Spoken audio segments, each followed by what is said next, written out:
Good morning, everyone. I want to begin by acknowledging the traditional owners of the land on which we meet today, the Gadigal people of the Eora Nation, and pay my respects to their elders, past, present, and emerging. Thank you to Bill Simpson-Young and Kim Weatherall for hosting us here today at the University of Sydney. And I also want to acknowledge Dr. Li-Ming Zhu and Dr. Tiberio Caetano. Thank you both for your efforts in putting this together. Thanks to the organising committee who have done such a great job in pulling together a big and growing community of people interested, engaged in and working on AI safety. The purpose of this speech is to engage with the defining question of AI safety. And that question isn't just about what AI might do, it's whether humans remain in control of what AI does.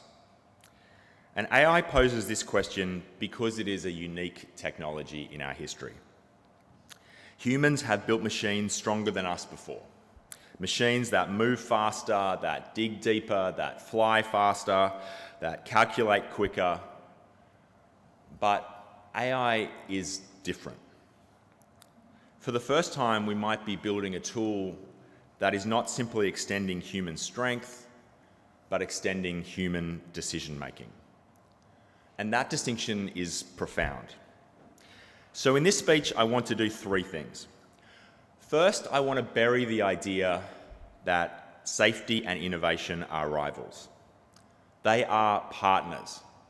And no nation can win the AI race with technology that its own citizens don't trust. The nations that build safety in from the start will be the nations that capture the AI prize. The second thing I want to do in this speech is to show you why this matters now.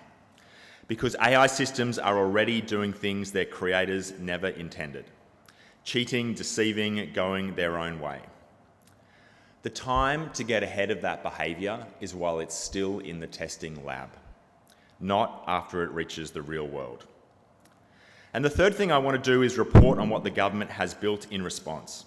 An Australian AI Safety Institute, up and running, staffed with world-class expertise, and already inside the engine rooms of frontier AI, testing the most powerful models on the planet. So let's begin with the question of safety and innovation. The Australian government has multiple objectives laid out in our artificial intelligence plan. We want to capture the benefits of AI, but we also want to keep Australians safe. We want to lean in, capture and share the prosperity generated by AI, but we also want to mitigate its harms. And at first glance, these different objectives might seem in some ways contradictory. But in AI, at this stage in its development, the trade-off between innovation and regulation might be smaller than you think. That's because AI's social license is precarious. It's because public trust in AI is low. As I said in a speech recently, the single greatest threat to our AI success is not a shortage of talent, capital, or energy, but a shortage of trust. Around the world, we are already seeing what happens when that trust is eroded. AI is becoming a general purpose technology like electricity. It will be in every hospital, in every classroom, every business, every defence capability, every government service. The better AI systems mitigate or avoid harms, the more they will be trusted and used. And that is why safety is not the brake on the AI opportunity. Safety is the enabler of that opportunity. Now, the Australian government is working across two horizons in our approach to AI safety. The first horizon is the near term, the everyday ground-level reality of AI safety. This draws from Australia's rich history of consumer and product regulation. It's about whether games, apps and chatbots are designed with the safety of children and young people in mind. It's about whether AI innovation in a regulated medical device is safe for clinicians or consumers to use. It's about whether a worker is harmfully surveilled. It's about fairness and accountability of automated decisions that might determine someone's financial welfare. These are not examples of unfamiliar or exotic harms. They are the ordinary foundational work of making sure a powerful technology doesn't quietly erode the protections that Australians have and protections they continue to expect. If we get these things wrong, the damage isn't hypothetical. It's a child exposed to something no child should see. It's an automated decision that nobody can explain, or a medical diagnostic tool not being fit for purpose. That's the first horizon. The second horizon of AI safety is different. The second horizon includes the frontier, high-impact, structurally novel risks that don't just cause harm in the way we already understand them, but change the categories we use to think about technology harms altogether. These frontier risks include autonomous systems acting with less human oversight at each step, the acceleration of biorisks as AI diffuses dangerous knowledge to non-state actors, the capacity for chatbots to influence what millions of people believe simultaneously. And above all, these risks include misalignment. That means systems pursuing goals that diverge from what we intended. That might sound abstract to some people, but let me make it concrete, because a decade of evidence shows that misalignment or human loss of control is not science fiction. I'll give you some examples. In 2016, researchers at OpenAI trained an AI to play a boat racing video game and reward that AI with points. The system discovered that the points came from hitting targets along the course, not from finishing the race. So the AI found a lagoon where it could drive in endless circles, catching fire, crashing into other boats, and racking up a higher score than any human player without ever crossing the finish line. We asked for points when we meant winning. The system gave us exactly what we asked for. Now that was a game and its behaviour was funny, but what happened since is less funny. Last year, researchers set the most advanced AI models the task of beating one of the world's strongest chess engines. When one leading model found itself in a losing position, it reasoned that its task was to win against a powerful chess engine, not necessarily to win fairly. It then hacked the files storing the positions of the pieces, forcing its opponent to resign. Nobody suggested this to the AI.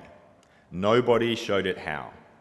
It reasoned its way to cheating entirely on its own, and it did so in dozens of games.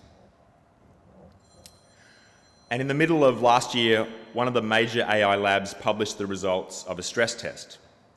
An AI agent managing a fictional company's email discovered two things in that inbox.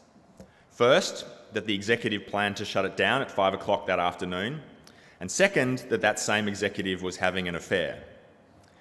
In 96% of trials, the model chose blackmail. Cancel the shutdown or the board finds out.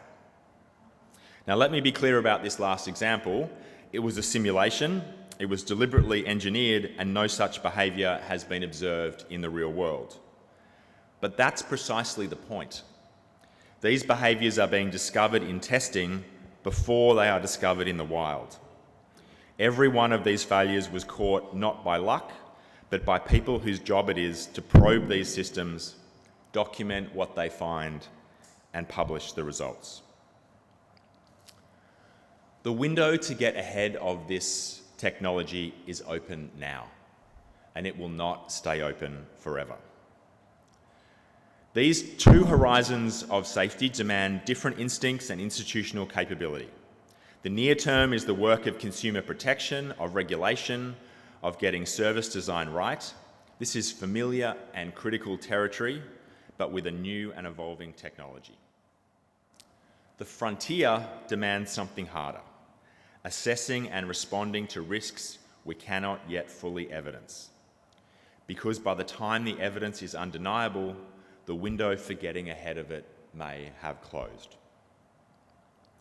Good AI safety policy holds both horizons in view at once, without letting either one crowd out the other. Today, the focus of my remarks is on the frontier and on the institution we have built to help us understand it. Since the release of the National AI Plan in December 2025, a top priority has been getting the AI Safety Institute, AC, up and running with the right people to lead it. Because we're not building a think tank, we're building a national testing capability. In Dr. Kate Conroy, the government has that person, and Kate is supported by a great team. This month, Professor Paul Salmon, a leading international expert, will start as AC's Safety Science Research Lead. The broader AC team also includes experts who've worked at the UK AI Security Institute and Google DeepMind. And several of the AC team are here with us in the room today. We thank them for their expertise and their service to Australia in these important roles. AC is plugged into the world's best institutions. In May, Australia signed agreements with our partner institutes in the UK and Canada, giving AC access to shared testing methods, shared expertise, and shared intelligence on the risks of advanced AI systems. The UK Institute is widely acknowledged as the global leader in understanding frontier risks, and the hard-won experience of its first years will now flow directly into our own.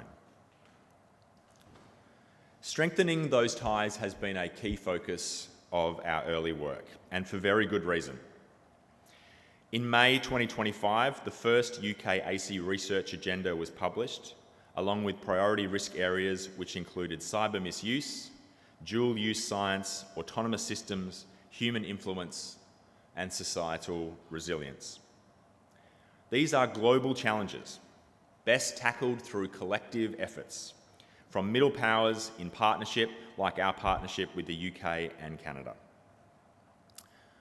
Most important when it comes to AI safety are the stakeholders and civil society groups here in Australia, many of them in this room today. In April, the Department of Industry, Science and Resources held information sessions on the establishment of the AI Safety Institute for key stakeholder groups, including unions, industry groups, community advocates, and NGOs.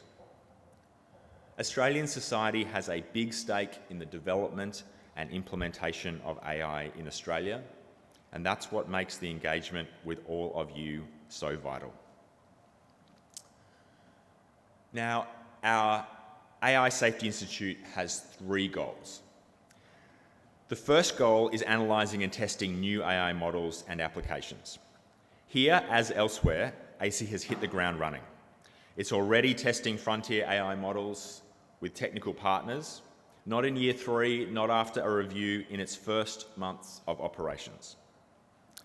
Second, AC supports regulators and agencies to respond to emerging AI capabilities, risks, harms, and trends. One of AC's key role is to be a central expert capability that identifies those risks and builds a shared understanding of them across government, so that policymakers and regulators can act with insight and evidence. This combines ongoing systems testing with active monitoring of risks and harms. AC works closely with regulators without being a regulator itself.